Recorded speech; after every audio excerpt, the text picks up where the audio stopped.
background noise is fine. Thank you. It's either that or we move the tables over there and chairs over here. You need an agenda. No, I have it right here. So, I have agenda approval is the second thing. And that's Get on this this part. computer. We just need to get I first can't a open second, the page because I and then don't have my vote. I'll make a motion to approve the agenda. Need a second? I'll second. Thank you. All in favor of Aye. approving? Aye. Okay. Thank you very much. I'm gonna have to. We are now recessing to closed session. Good evening, the meeting is now called to order.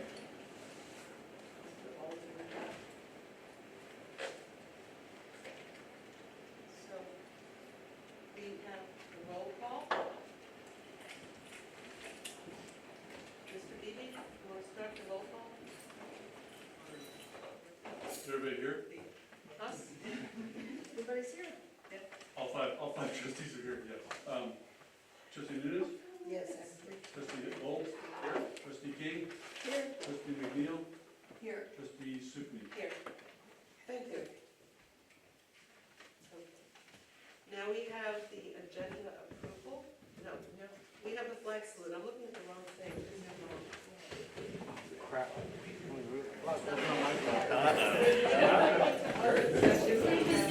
Oh, Shell to the rescue. Okay. Thank you for standing. I pledge allegiance to the flag of the United States of America and to the republic for which it stands, one nation, under God, indivisible, with liberty and justice for all.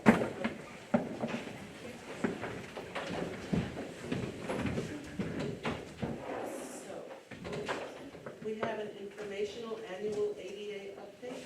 Is it guessing that? Yeah, we're, last year, we kind of went with census time, so we're not quite at census time yet.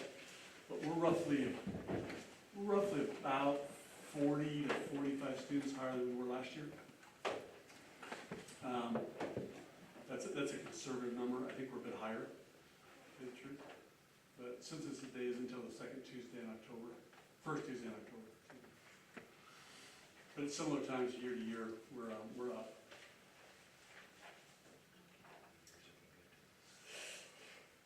For anybody, I'm not contagious, it's sinuses. Wear a mask. CSEA comments?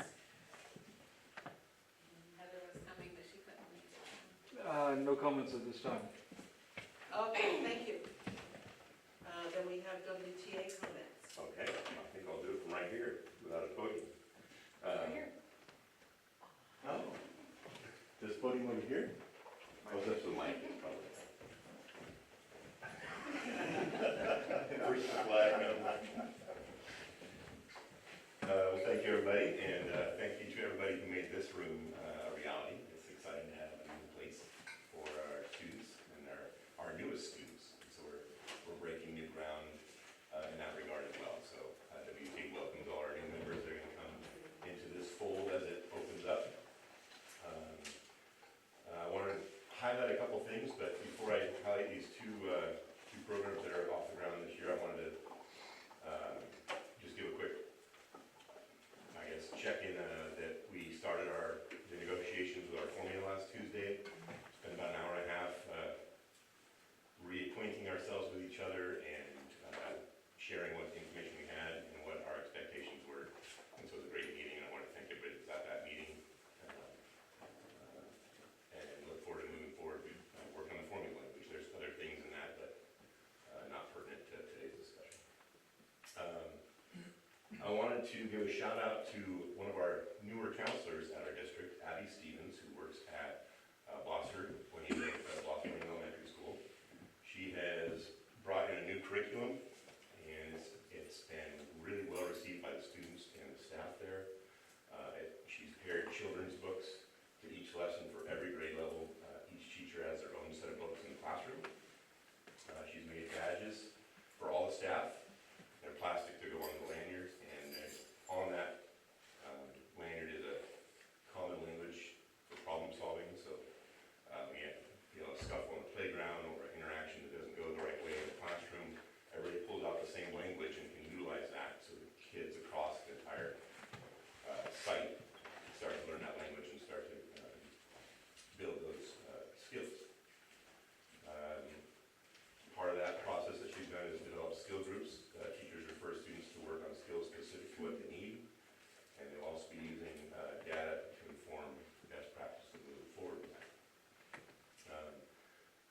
students, there's morning check-ins, so if they have some students that have hard days, hard starts, she does a morning check-in, and then, maybe even more important, an end of the day check-in. So, hey, did you meet the goal? Like, set goals in the morning, and then she checks in with those students to find out if they met the goals, and if they did or didn't, reflect on that, how they could improve, or to congratulate meeting those goals.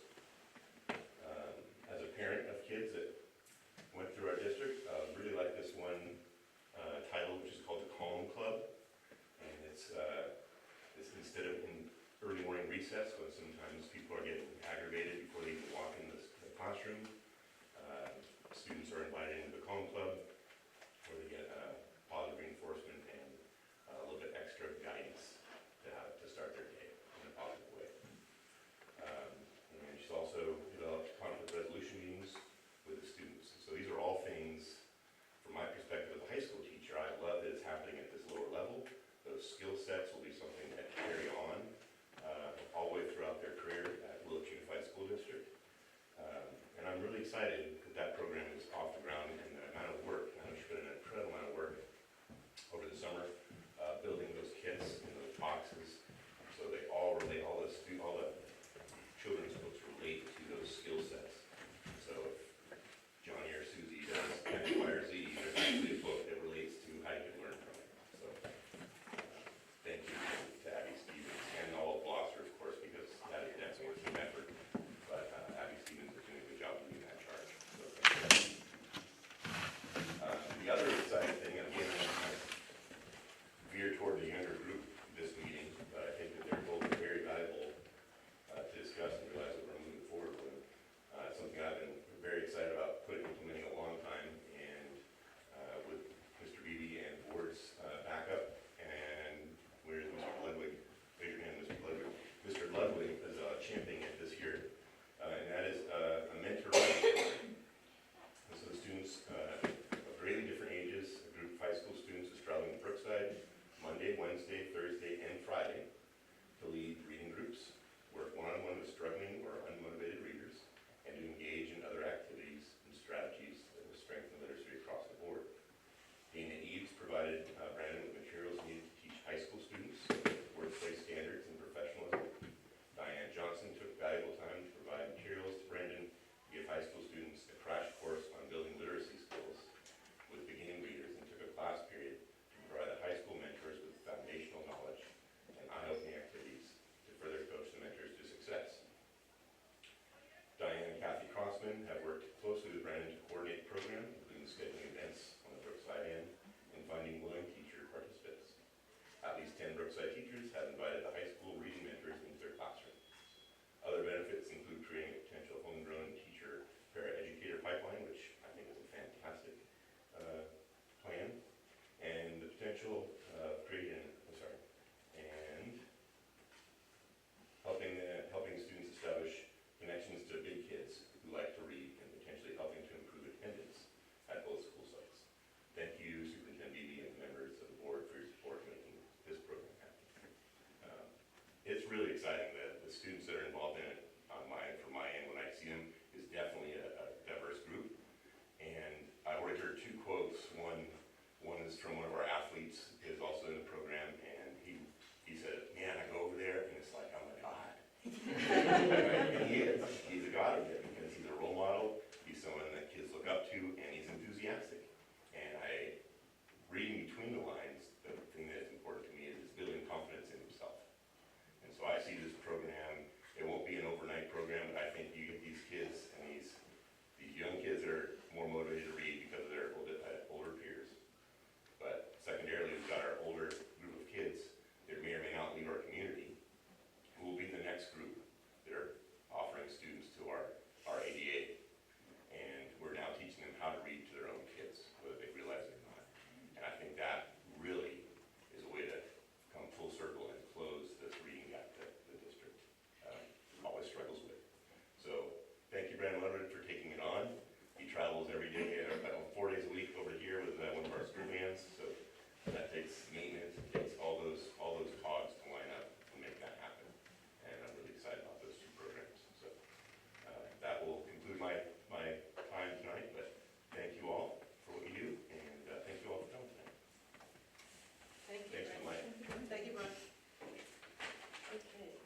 superintendent comments. First of all, I'd like to tell everybody, thank you for coming to our new classroom, one of our new classrooms. This was kind of my idea to have it in this room. It's a little logistically kind of awkward, but I'm glad you're here. I'm glad we get to show it off. When I came here a couple years ago, I was told these rooms were condemned by some other people. And I did some investigating and digging and found that they actually weren't. And then so we decided to come up with some creative solutions to this. And this is what we have. So this room is, it's gonna be a, what'd you call the room? This is the flex room. Flex room, thank you. And so the classroom's right next door, it looks really cool. I hope after the meeting's over that you go and check, well, Carrie doesn't, whatever. She said, yeah, she's aware that people. And then this room over here is still a little under construction, we gotta get some stuff done, but it'll be very similar. So we're super excited. As far as the beginning of the year, and I've heard from all my administrators that they had a great start, very calm. I got multiple messages from teachers saying it was their best start ever. I don't know if that was hyperbole, but I took it as saying, okay, cool, that's really nice to know. So that's always good to hear. I mean, we're in our 4th week, so things will begin to flatten out and behaviors will begin to probably kick in a little bit. So honeymoon phase will be somewhat over. But we're off to a really good start. I want to echo Brian's comments. We are certainly finding our way as when we transition from one leadership to the next. And Brian and I are finding our way in communication, and we're finding our way about how to navigate things. And that's certainly understandable. I am definitely happy that he wants to talk about transparency and we try and find creative solutions to problems, and all for the common kind of good, and especially with our recent negotiations, they're kind of mirroring what they call interest-based negotiations. And so I'm happy for that. So it's our 3rd year of negotiating, so that should be interesting. I wanted to, I always like to say this to all of our staff, and I'm very, very appreciative of all they do every single day. And I'm humbled by the efforts that they put out as I go around campuses and watch the efforts that they put in. And so, all of you in the room that are working here, thank you so very much. It is very humbling to watch you do your craft every day. Other than that, I'm happy to stop right now. Thank you. Melissa, did you have anything to say? No, I don't. Okay, okay. I'm not up there. You're sitting. You're at the table, you're at the big kids table, it's like Thanksgiving. I like You're from there and here. Off to the side. Ms. Nunez. Yeah. Yes, I have one. I was just thinking, it is better when I'm down there. I know, what are you doing? Don't mess with it up. Otherwise I talk like I really talk, which is over here and then over to there and backwards and no. Anyway, it has been pretty good to watch all the stuff that's going on. The return breakfast was kind of nice, you know, the gym floor really looked very nice, but in my usual style. I definitely have concerns about how it's going to be kept looking nice. It's a floor that shouldn't have any water on it, which means no food, no anything similar to that. And that when it's clean, you're not using soap. And so since it's all oil-based, I really hope that you know, the cleaning solution that goes on the mop needs to be so I understand, some kind of oil-based cleaning so it keeps it shine and you don't wreck the wood or do anything strange. Anyway, my other part is that back to school nights so far have been really informative on a lot of things. I went to, I can only remember so many days back, but you know, I went to the one at Bethel Grove, and that was really good. I got to hear about reading curriculum, sort of, but mostly science curriculum and math curriculum, and then how things are going with the limited English speaking program, you know. And naturally I sat in my daughter's room. I helped her decorate because she was helping me for 10 or 15 years. And then what I learned about was that, and she was really fortunate, it didn't happen to her, but it seems that all sites kind of have an issue with when one person leaves and the next one comes in. And you may end up with a week's worth of work before you even start thinking about what you take into your own class or how you arrange or do anything. And I do know the old days, that same thing used to happen, but it seemed that this year, unless I just heard from more people than normal, it happened a lot. And I would certainly hope that maybe at the end of this year, when you mark those checkouts, you know, when you open a cupboard, there isn't 45 years worth of stuff back there, but maybe 1 year max. And hopefully it's more curriculum based than it is Mary's art project or the book you used to love to read that's no longer on anyone's list. So I have to let you know that that's serious. There was, I did hear a lot about the mentoring class. I heard another thing besides what a god type the football player was. I heard that a lot of the kids I'm really interested in, obviously the language learners, saw kids that were role models learning languages also. And it was the coolest thing to figure that, I know at each site there are people who probably had to learn English working there, and that's a good thing. But to see a kid who's overcome that whole, the less I say the better for me, and walk into a class of kids they don't even know, and still be able to read a story all in English, and every once in a while, when no one's paying a lot of attention, there's a little translating to make sure everyone's enjoying the story. For me, that's the epitome of as it should be, you know, and I just really think that's good, and thank you very much. Then I've heard some good stuff from some teachers. Apparently, not all the schools do the meetings at the same time, and I am aware that the 2 elementary schools have already started a lot of site-based decision-making, but it seems that at least at Bechtel, it got started and they're feeling like, yeah, this is not just some meeting I sit through because I don't have options, but it's a meeting that will have an outcome. I'm expecting certainly that it is exactly the same here, and I just think that's a real big deal too, not just because it was mandated in a contract for a practice period, but because there's sincere interest, and for me, that implies just basic respect, and that's as it should be also. And so until someone else says something and I go, oh yeah, I wanted to say that too, I'm finished. Thank you. Your turn, Alex. Good evening. Welcome back, everybody, to school. I think it's pretty awesome. I'm looking forward to another pretty awesome year. I'm really, really excited about the changes we've made to the literacy program.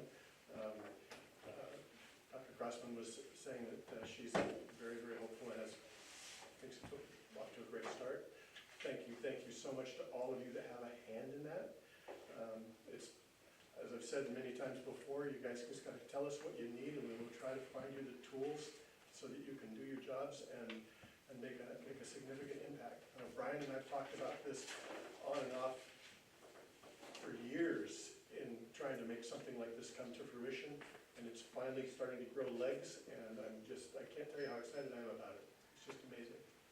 I want to apologize for missing last month's meeting. I was at the IWF conference in Atlanta, and I asked them, there were like 8,000 vendors there, woodworking vendors, and they just weren't willing to move their date for me. So, but other than that, I went to the back to Grove's back to school night. That was very nice. I like to see how everything kind of coming together, and then I snuck out a little early and went and watched a debate. That was pretty amusing. So that's about it. Hi, everybody. I'm really excited about the work that's being done on this west wing here at Brookside, and I just think the rooms look really awesome, and really excited that came together. So I usually write up notes before as to what I want to say, but I didn't tonight. So I went to the back to school breakfast, and also I visited some of the schools for back to school things, and the thing that I got the most out of was that I heard that Bethel Grove was using a new social emotional learning program, and I looked up a little bit about it, and I got really excited about it, and Chris was kind enough to give me the access to watch the training, and I also got one of the workbooks. I borrowed it out of the office and looked through it. I'm really excited about it. I forget the name of it, Chris, what is it? Wayfinder. Wayfinder, that's right. And anyway, I was really impressed.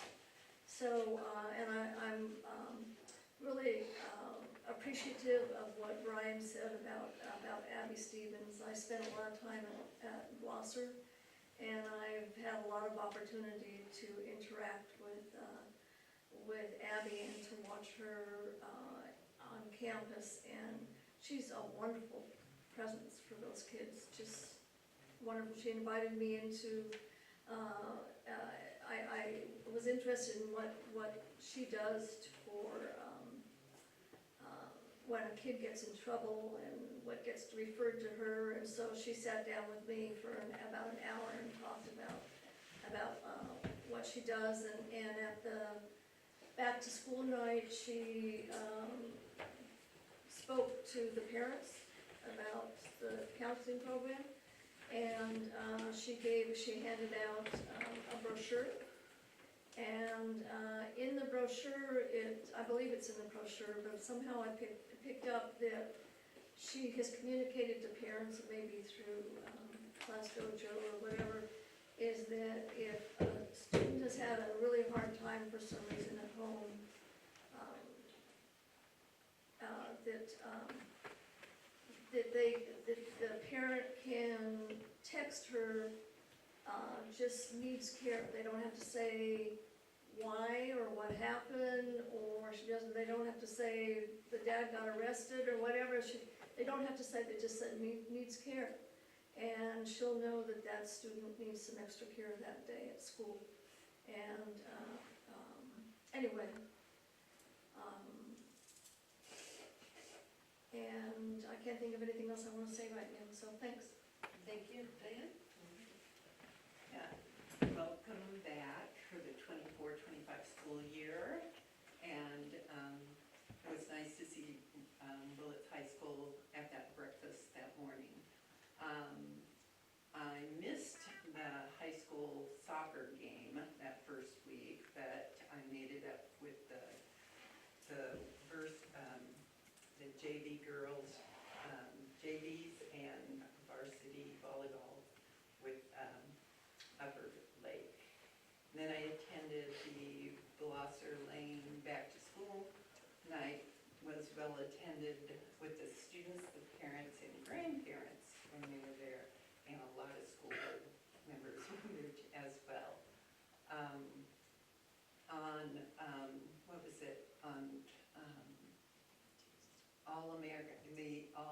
the American Legion did the 9/11 remembrance on that, and the Willits High School leadership got that together. That was really nice. I was invited to the Willits High School first period, the CTE introduction to robotics, and the instructor is Mrs. Lewis. She had the kids came in, sat down. She asked them to modify their robot to have a mounting points on it, and then put the bumper switch on their robot, and then show the instructor when they were finished. I was impressed. They were also had to finish with their journals right after that. What was really nice, they had to say what was their goal, did they match their goal, what were their challenges. They had to give an image or a diagram of how they put that on, and then they did a summary of their experience, and then what new skills they learned. In the classroom, there were 11 boys, freshman boys, 4 girls, sophomores, and 2 also with that was the freshmen, and 3 seniors. What was really nice was as soon as she started, the kids went over to the cupboard, opened, took out their robot, and then went right to the thing. Everything is like, the kids saw everything to do what they were using, what are those things? Those plastics that you have, my kids have them. Legos, and that's how they figured everything out. The step done, the second, and they just went perfect. They were there for 50 minutes. They finished by 45 minutes. It was really nice. She's excellent. I really like Mrs. Lewis, yes. So that was really nice to see what the kids were doing there. Thank you. Okay. Hi, welcome back, everybody. I talked with Fred, who works at Bechtel, and he has been so excited about how well the cell phone policy is going, and the changes that he's seeing, and the fact that the kids have to be escorted to the bathroom, so they can't spend time doing things they shouldn't. It's been fun watching people's reactions to that. Let's see, what else? Tina Van Sickle, who is a member of, or works for the tribe here in town. She works as a go-between between the tribe and the schools, and when Blosser has problems with kids that are getting bullied or anything like that, she comes down. Even if they're not from the tribe, she comes down because she's really good at helping work things out and getting the kids to talk. Came up with an idea because of the ethnic studies stuff that we could start with the younger kids with games. And you've got hopscotch, and we've got hopscotch boards all over the place in the schools. You have one where you have the numbers and the words next to them in English. You have another one with the numbers and the words next to them in Northern Como. You have another one with the words in Spanish, and another one with the words in Tagalog. And the kids get to learn each other's languages and numbers and how to count without even realizing they're learning, because they're just having fun. So that was one thing. Another thing is, in talking with Aurora and Daniel a couple weeks ago, Daniel has been the only band or music teacher for the junior high and high school for a long time. And they've now hired somebody else for the junior high, who's from San Diego, but there's still nobody that they could find to work with the younger kids. And so, in all my wisdom, I said, I guess I'm gonna have to volunteer. And I talked with Madge Strong, who's on the city council, but who taught music to kids in schools before. She also has a chorus. I have my bachelor's in music and my master's in ethnomusicology, and I've played violin since I was 9. And the wife of our new music teacher, whose name is Pinky, that's the wife's name. She's also a musician, also taught music and plays the violin, but is unable at this point to work full-time and hold a regular job.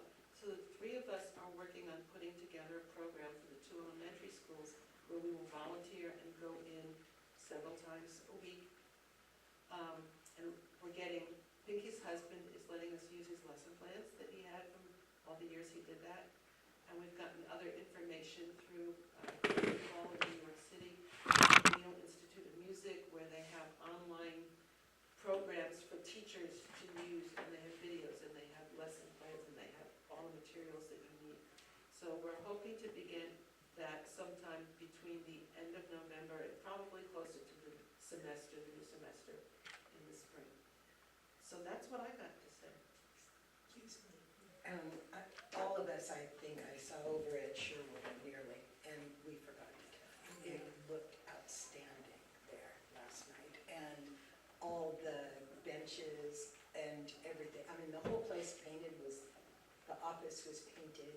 It just looked really, really good. And since the old day joke was that they were kind of a step kid, they finally looked like a quality member of the family. And it just really looked real good.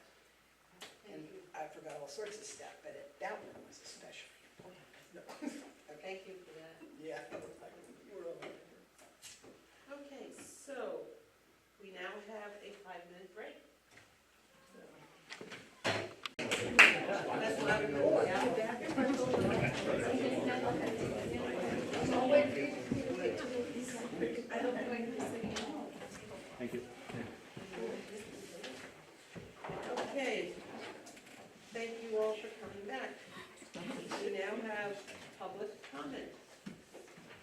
Is anybody who would like to be heard by the board? I would. Will be able to speak for 3 minutes. Let me know. Where would you like us to stand? Over there. First of all, I would just like to take this opportunity to thank Mark for helping us with these buildings because, you know, you did an amazing job. And Rick and Tom and Jake. And if you notice the floors, our guys, Tom and Jake, put them all in. So,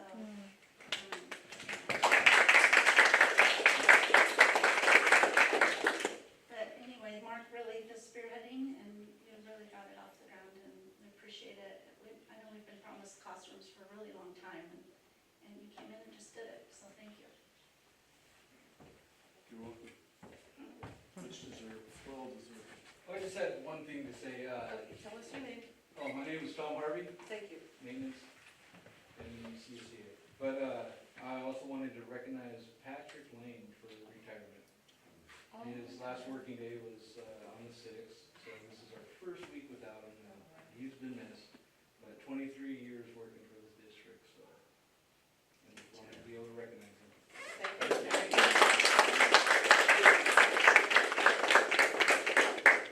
Pat and I graduated, actually Pat and I went through all the grades right here. Played baseball together, graduated high school together. You love baseball.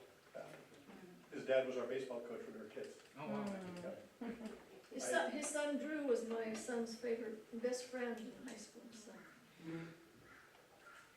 Anybody else?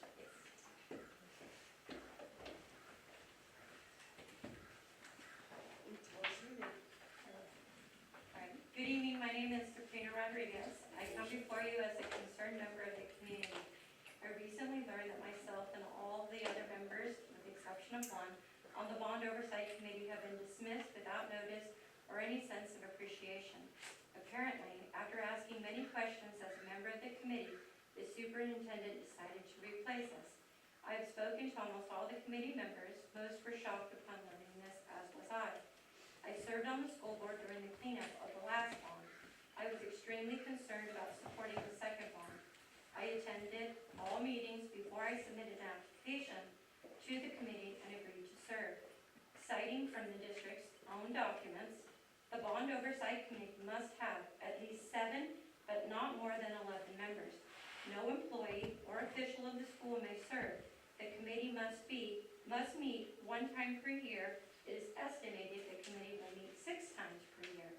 Under Ed Code 35233, a member may have no financial interest. A member must acknowledge the ethics policy and file a 700 form. Members will serve for 2 years and up to 3 consecutive terms.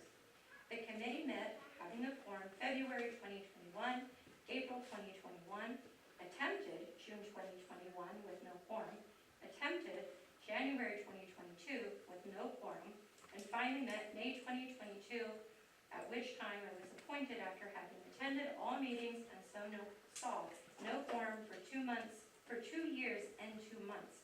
June 2023, apparently my second and last meeting, and then there was lastly a new committee which met on 2024. During my committee appointment time, I raised many questions about the superintendent serving as chair for the committee to do oversight on money he authorized. Questions about the lack of financials, work contracts, and follow-up were documents I requested. My role was oversight. I recently exchanged letters with the superintendent about learning I was no longer serving. He stated, as all previous members have been seated for 4 years, mind you I was not, there is also a time limit on time served. I apologize if I did not make this quite clear at the meeting in June of 2023. Mark my words, there was no discussion about any of the members on the committee, this being the last time that any of us would meet. The only thing that was made clear was the frustration that I was asking questions. Oversight is about building trust through transparency. Thank you. Thank you. Anybody else that wants to speak? David?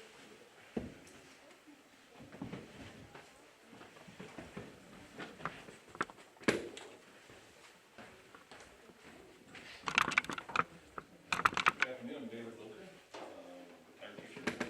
And again, I was not here, I did not attend the board meeting over the summer. We actually just had the conversation about the cell phone ban. And I understand that right now we're having sort of a soft rollout across the district.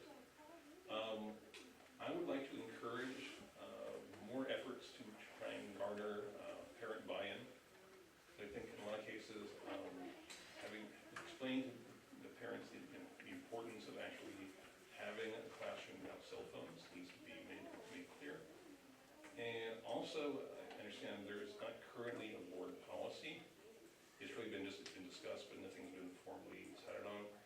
And I would encourage the board to actually go forward and actually make a board policy that basically makes, with some of the customers, of course, district-wide cell phone ban. Thank you. Thank you. Anybody else that would like to speak? Okay. So, we have the consent agenda. And these are all going to be considered at one time or enacted with one motion for a roll call vote. I'll make a motion to approve the consent agenda. I'll second. You're reading my mind, thank you. Uh-huh. All in favor? Aye. No opposed? We're done.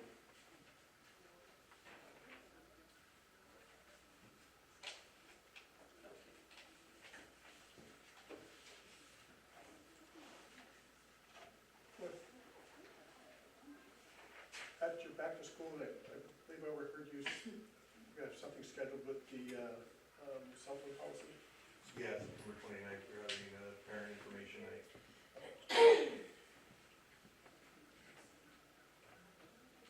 Okay. Just as an FYI, you have a parent meeting at every school site planned and already invited. And we just had one recently on Monday night at Gloucester. I will attend it. A few more people in the room than that one. I didn't see any flyers or anything out at your site. Are the parents being notified? We did have flyers available at the front table, and we'll be doing all calls.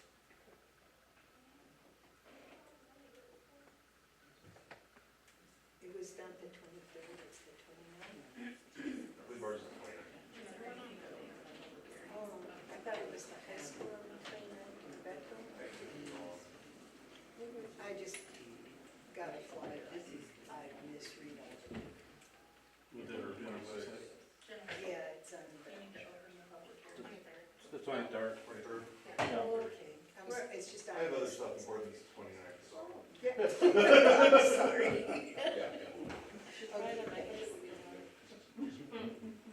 Okay, are you we in order again? Back door, yes. Opening the public meeting? Public hearing. Public hearing, okay. So, there's a notice that went out for the public hearing, sufficiency of textbooks.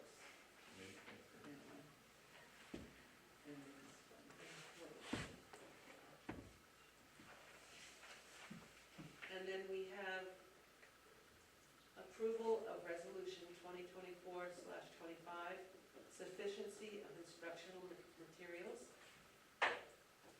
Jennifer, you need to ask for comments for the public hearing. Okay, comments for the public hearing? No, okay. And if none's received, we need to close it. I'm sorry? Gotta close the meeting. You have to close the public hearing. Okay, the public hearing is closed. to approve resolution 2024-25-1, sufficiency of instructional materials. I second. All in favor? No, you have to. This is a resolution. Oh, this is the Roll call. resolution, so I have to count the ayes. I didn't get that. Okay, that's my bad. So, we're gonna vote one at a time. Paula? Aye. Aye. Alex? Aye. Aye. Aye.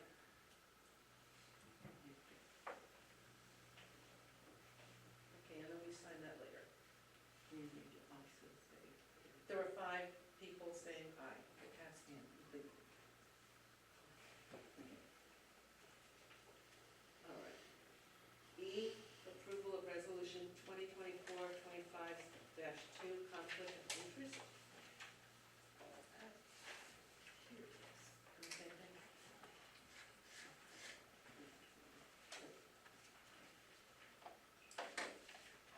Anybody want to make a motion? I'll move that we approve the sufficiency of instructional materials, 2024, I'm sorry. Oh, conflict of interest, is that what we're? Okay, I'll skip it then because I wasn't paying attention. I'll make the motion to approve 2024-25-2, conflict of interest. Thank you. Anybody second? I'll second. Okay, Paula? Are we having questions right now, or are we just going We to? can discuss, sure. Yeah, I had a little issue with this, and I went to speak with Mark about what would be concrete examples of a conflict of interest, so to speak. And I can't find my paper that I wrote it on, because something came to me later, but it has to do with not being able to benefit monetarily, especially, or even influentially, from anything you can vote on or be a contract, what is that called, a consultant or anything else, you know? And a couple things just came to my thoughts about that, and one of them was if you have people in your family that, say, live at the address or whatever, are doing things that have a business that would benefit them through the schools, does that, I mean, this isn't happening in my family, so we'll meet as an meet me as an example. If I have people living in my house and they are family and one of them opens a business on supplying vegetables, they're not allowed to supply vegetables to the high school because I would have some sort of conflict of interest, or is that really out in left field and not an issue? I think it's a big gray. We probably have to vet the issue. If it's somebody else, we'd probably go with somebody else just to eliminate the sense of impropriety. The dynamic though is there has to be a direct connection between the individual and someone in the family houses, so probably a husband and wife, children. Yeah. That would probably have to take a deep look at, Okay. something along those lines that we had consulted with them, or that we deemed them an independent contractor, or they were getting services from us, we were paying for services that somehow or another benefited their business, but also benefited the district, or didn't benefit the district. So the husband and wife can be not interchanged, but, you know, kind of equally as benefiting from a service or a thing like that, maybe way more so than a child in the family. Probably so, because now we're getting really into the weeds, because now we're talking about tax returns. Yeah, I and think it was mentioned about a 700 form, depending on the person that's involved in school, something along those lines. I'd have to know kind of a little bit more specifically what Yeah. you're referring to kind of So- adjudicate it. yeah, well, so then, but you don't know of any like limitations, like let's say I worked in this district for 10 years and then I got to start a jewelry business and I happened to teach a jewelry class or whatever, and I mean, I've been here before I had my business and then I had a business. You know, I mean, like being on the board and having someone be hired is not really an issue if you've been here long enough. But that doesn't fit this? No, I mean, you wouldn't be allowed to do that if you're a board member.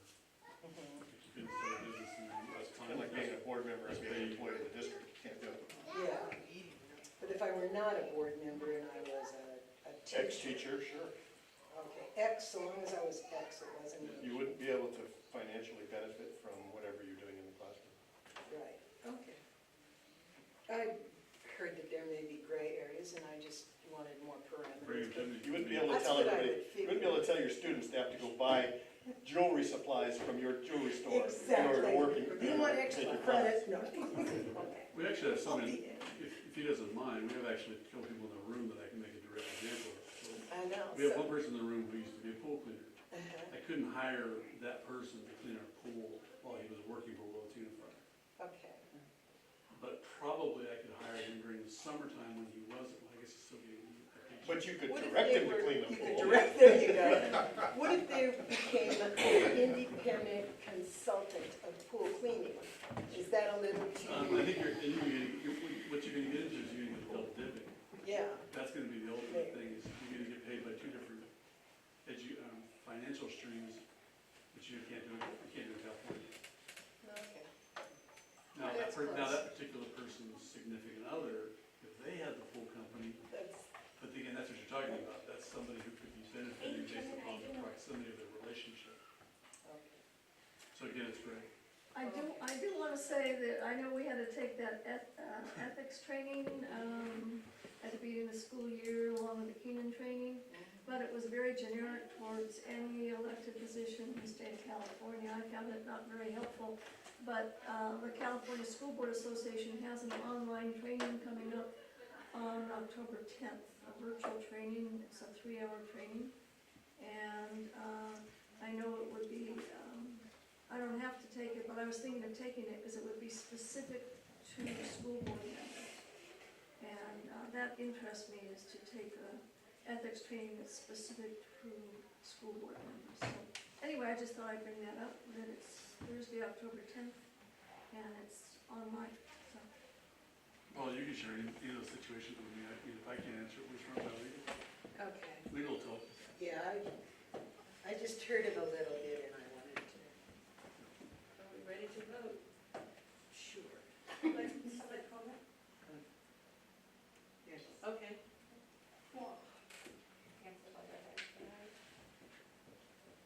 I was thinking about how you're talking about conflict of interest, and I'm wondering if the new group that I saw that has been seated as an oversight committee, if you have any concerns about conflict of interest. Are you asking me? I'm asking any members of the board if they see anywhere in the code of ethics a conflict of interest between the newly appointed oversight board. This is an agendized item, so I'm allowed to ask questions. Right, but we don't have any answers from the members. Nobody knows the answer. Okay, fair enough. So, I know the answer, but that's okay. Paul, did you know? Aye. That's not a resolution, I don't believe. Oh, Yeah, no, so it is. Is it? Oh, Yeah. okay, aye. Jeannie? Aye. Aye. Aye. So that's 5 ayes. Okay. And then we have approval of the 2023-24 unaudited actuals. So I have the unaudited actuals, I brought estimated actuals and budget adoption. There was not much variation. Our LCFF funding was down $104,000, and that's just the true up of our ADA, the P1, P2, and annual. Our books and supplies decreased, our operating expenses increased, but that's truly a matter of coding and how you have to budget the cost of certain items. And a lot of that is in relation to the K-12 Strong Workforce Grant and items purchased there. Overall, there was a decrease of 0.8% to our reserve in comparison to estimated and unaudited actuals.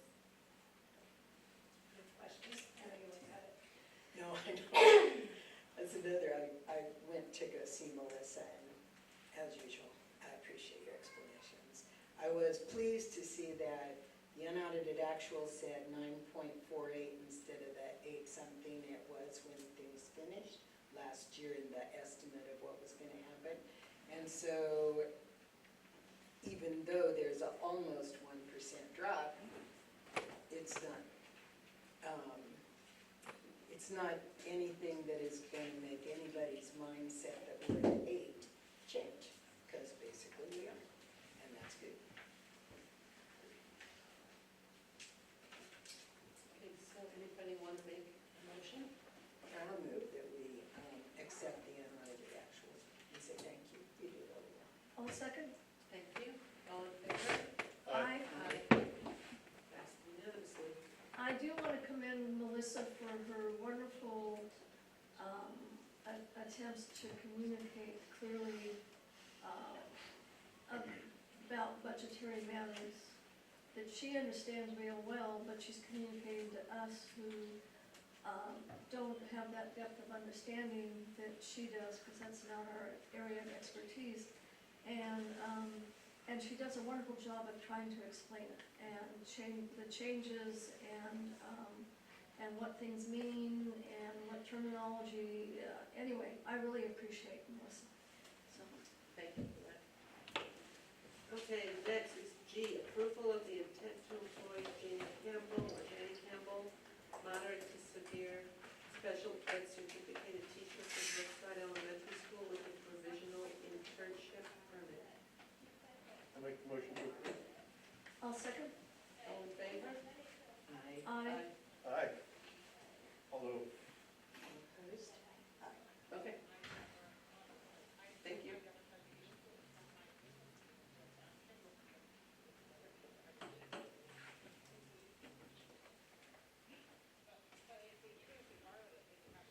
Okay, now we have a discussion regarding district-wide cell phone policy. Well, we have meetings planned at every high school. Seems like we probably need to do a little bit better job of communicating how we're gonna get it out, although we send the robocall out and the night before. I think we need to put it on the agenda, or not the agenda, but our website more. I know it's already on there, but maybe figure out a way to kind of flash it up there. I think it might have the schools do a little bit more in-house as well, some flyers that we made. we robocall it, not just the night before, so people are. Yeah, we do it 2 times, typically Thursday and Sunday. We do it a week in advance. And this is a Friday, so it's pretty clear. We have board policy on cell phones. That's what we are rolling out hard. I wouldn't say it's a soft rollout. Our administrators know that we are adhering to the board policy. Board policy was enacted quite a while ago. There has been a significant amount of movement at the state legislature on this, and I suspect, as I've kind of mentioned, that I'm fairly certain that the state's going to roll their plan out just when LA Unified rolls theirs out. That's kind of my guess right now. But there's also, the recent tragedy has flamed some conversations about having kids wanting cell phones at school. So that's going to be a dynamic of what to navigate. Newsom seems to be very committed, and Thurman as well, to having state legislation. That would probably be the baseline, and then we can add to it if we wanted to, make it stricter. Talked to probably no less than 10 of my former colleagues in my gypsy adventures, and they're doing a lot of what we're doing, and some have decided on some of their schools that, at their middle schools, that they've decided that they're not gonna have cell phones at all. That has not worked out as well as they had hoped. So, we have a board policy, and then we can wait for the state to give us their baseline. I don't think it's gonna be much different than our board policy that we have now.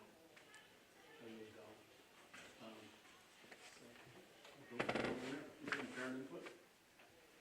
And if we gotta have a second meeting at each side, I'm open to that as well. It's not one and done.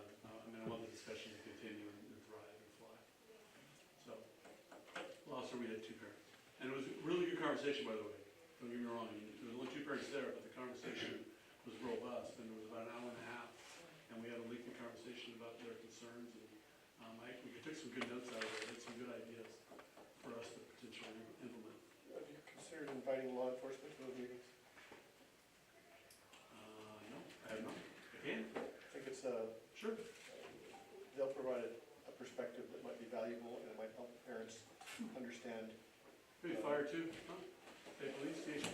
Not- They all service us. Fire's involved in many of those kinds of issues. The cell phone issue with respect to the safety of the students at large is more in the purview of law enforcement. Sure. I'm open to that. Yeah. The more voices, the better. That's true. So they may be able to allay some of the fears that some parents might have with respect to having cell phones. Yeah. Having too many cell phones, making noise at the inappropriate times when there's a legitimate safety concern. Absolutely. But as we're doing it now, kids can have their cell phones, but they have to be put away in their backpack or someplace that's not out in view. And I think it's being adhered to fairly well. And so kids do have their cell phones, but they can't have them out in class. And it's my understanding that it's going fairly well at the schools.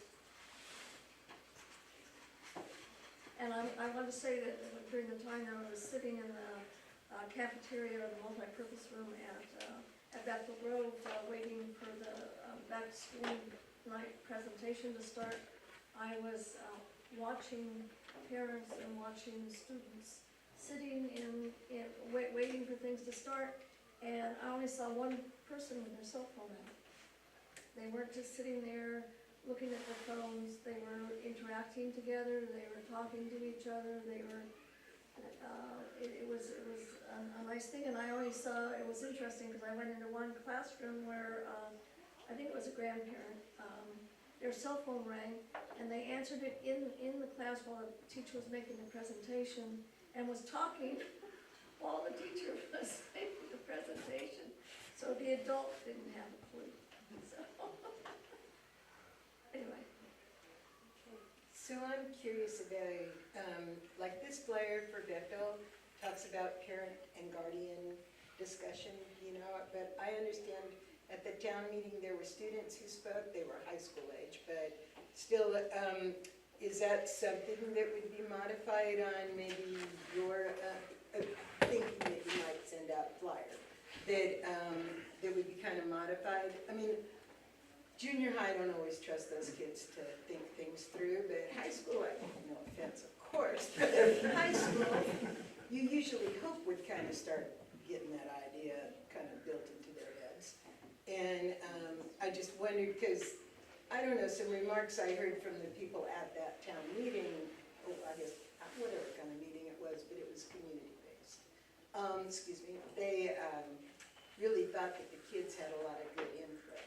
And so I was just kind of curious. I guess junior high is fine too, but, oh well. Couple kids here in the Buster meeting. Oh, well, see, now that's good. Did they have anything to say, or are they just? They were playing. Oh, well, see, that happens. Okay. I found a couple apples. Got them fed. Okay, So is there any real pushback to enforcing the cell phone policy as it stands? The reality at our high school site is that kids are smart, right? And they want to use their cell phones, and so they push all the boundaries wherever they can. And our boundaries that get pushed right now is bathroom breaks. I love what I hear about middle school. I'd love to come observe that reality of being chauffeured to the bathroom and back, which would drastically decrease our problem at the high school. So it's been brought up and discussed, and further discussion, of course, is obviously warranted. But that's, today I was actually speaking with Miguel, and I watched 7 or 8 kids who come out. They do the hang out in front of the bathroom, they've got their pass, but they don't have their pass. Yeah. And that's when they're using their cell phones. And that's detrimental It's to our amazing, education. And so yeah. that's what's happening in our high school. And they start at like 2 o'clock, and you think, God, you're almost home, what's your issue? But. So we need to tighten it up, absolutely. And I think a bigger conversation and policy, site-based decision-making is a great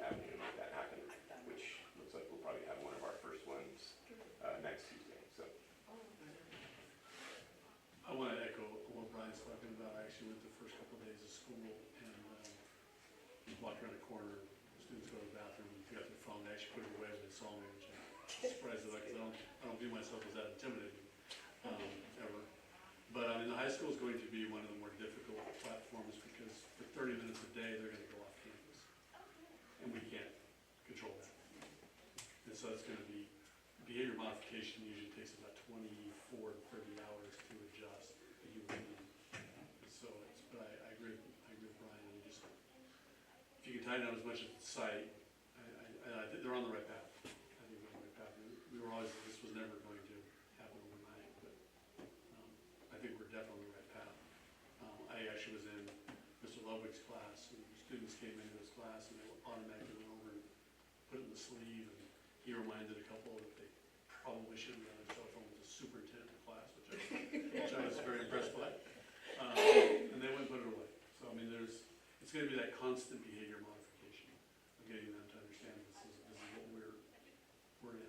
And I haven't met any instructor yet who's just like, saying, no, we shouldn't be doing this.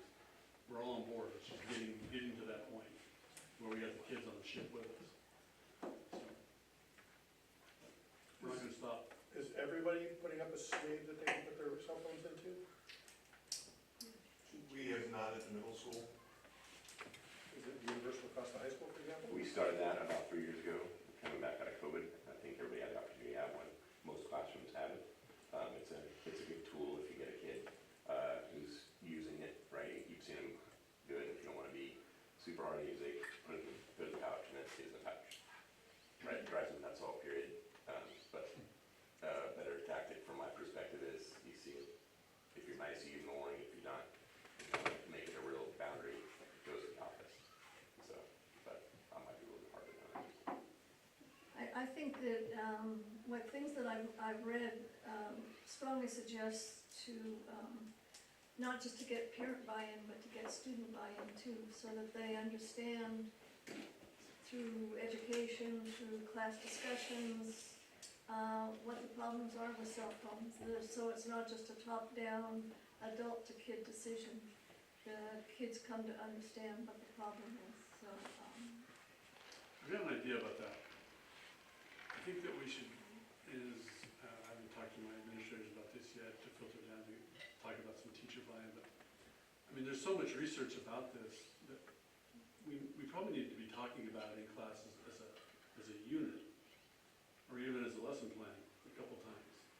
I mean, treat this in an educational, academic format where we're delivering information to them about the pitfalls of having your cell phones, being obsessed with your phones, and addicted to a certain degree with them, and the content, and the high cortisol rates that you get that runs through you that never allows you to relax and engage yourself in a more passive kind of way to enjoy your day.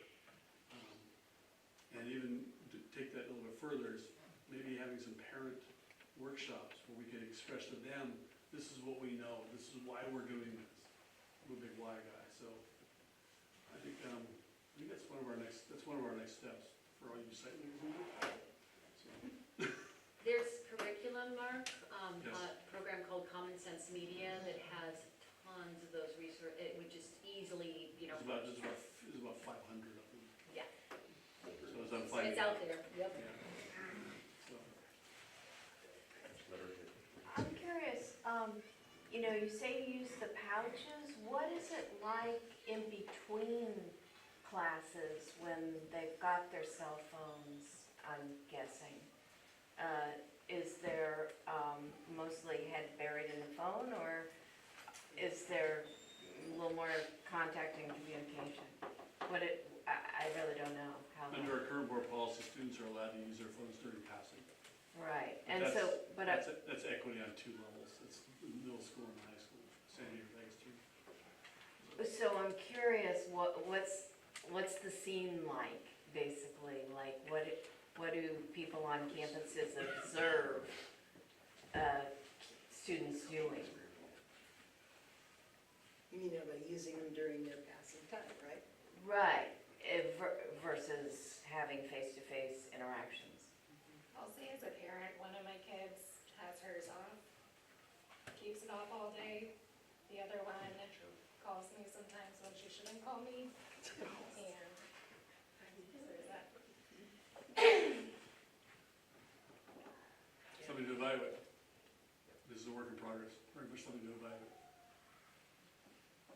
Okay. So, If that's the end of that discussion, then we have items for the next regular board agenda.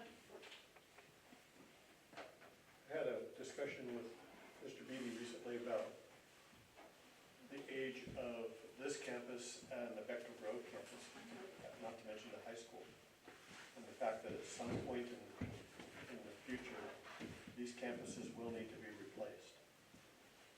And we were talking a little bit about the fact that there's another bond measure that the state is putting forward right now. I think it's like a $10 billion bond measure to fund infrastructure for schools. Schools such as our own, if we were to try and replace a campus or replace a significant, if we were to use as just a simple example, we had a proposed science building at the high school that was part of not this current bond, but the prior bond. That was gonna cost at the time about $3.5 million. By today's standards, it's probably closer to 6. The ability to be able to do that is really, really hampered in a community such as our own because we have really strict limitations on the amount of bonds that we can fund based on the assessed valuation of our district. So the real question boils down to is, I should say, a little more background. If we were to go try to build that science building, and let's assume for the sake of argument it was going to cost $6 million to build that building. We could indeed go out for a bond measure to go build that, but chances are we wouldn't be able to make a bond measure pass because we're so close to being at the maximum we can encumber the district with. So, but we might be able to get half of that, for example, if we were to try and do it in a couple of years. Well, that's basically what the state would expect us to do anyway. Depending on the circumstances, the financing in your particular district, how small you are and so forth, the state would pick up anywhere from 50 to 65% of the cost of that building, and the district would be on the hook for the balance. Now, you turn it around and you look at something like replacing a campus. A campus like this might cost conservatively 30 million, 40 million? this particular site, Yeah. What would it I cost? think you're starting at about 60, Okay, so if we were to look at 60 million. maybe 50 with just portables, that's it, only portables. Yeah, so if we were to look at something like that, then this district, if we utilized funding from the state, this district would be on the hook for somewhere in the neighborhood of $30 million to offset the other 50, or offset that 60 rather. Maybe a little bit less, but we're still talking about a huge amount of money. Now, the next question you gotta ask is, how do we get that? How do we find a way to make that happen? And I'm suggesting that we need to look at finding a way to take a certain portion of our revenue every single budget and put in a fund that funds just exactly that kind of stuff. Whether it's 1%, 2%, whatever, a certain amount that comes right out of the top and goes into that, and it goes there every time. That way that when the time rolls around and we do need to replace one of these buildings, we're actually in a position we have the money to offset what the state's gonna give us so that we can make something like that happen. And I don't know, without somebody doing a lot more research, I'm not sure how to go about that. Can I ask some questions? I have some friends in Sacramento that work in this world. I'd like to find out really what other districts are doing, how it's working. I mean, new campuses do get built in this state. I want to find out how it happens. Well, the difference between a new campus and a new campus that's already existing. So some of that had to do with lottery money, and that kind of went sideways a little bit about how that money was spent in terms of like new, it's like brand new, not refurbishing, but brand new. And the state's been messing around with bonds on their legislative cycles every couple of years. I suspect that money's going to lobbying interests, large districts personally. I mean, if there were large, if we were in a position where the community was growing, a lot of residential buildings were being built, new commercial was coming in, things like that, there are ways to fund. I mean, for example, when I built my parents' house, I had to pay a certain amount to the school district. I think it was called Melrose or something like that. Anyway, there was actually a cost per square foot, for every square foot of building that I built, I had to pay a certain amount to the school district. That has since sunset, for example, but that was just one other mechanism that was out there. The drawback to some of those mechanisms is they have sunset clauses on them, so if you don't spend that money that you've gotten by a certain period of time on whatever projects that you're supposed to spend that money on, then there are problems. But the other part associated with that in our situation is how many new houses are being built in Little Lake, or in our unified school district every year. Very, very few. We're not talking about enough money to make a significant change. So there's got to be some other mechanism that we can employ. Thank you. Any other items for the next regular board agenda? I don't know if it comes under that or if we can just kind of discuss, there's a thing from CSBA that's talking about how you can get into the workforce housing.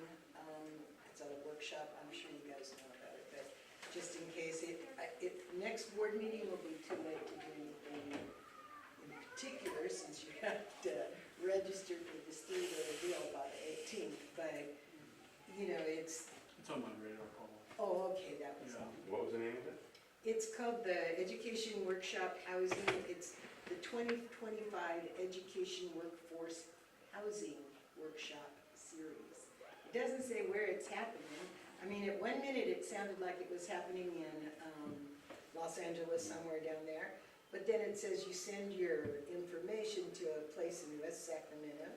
So if you know the story, then that's good. I only have a picture and some stuff that came off of CSBA. But in the event that something miraculous happens and we get some additional pieces of property or something, depending upon their size and the whole team, it just sounded like maybe that, you know, would all fall together. Well, with our new streets that we're gonna have in a couple of months, you know? There's a draw here. After all, I thought it was excellent planning to do that at the very beginning of the school year. They gotta do what they gotta do. Well, the state said that they have money that they're allocating towards workforce housing. So if the school district, for example, had a piece of property and they had the matching funds, then you could put in workforce housing for teachers. Yeah, kids rolling up. No, there was no No, we grant. did. Any other things for the agenda? We could just give you a call, right? Absolutely. I'll make a motion to adjourn. Thank you so much. Anybody second? All in favor? Aye. Aye.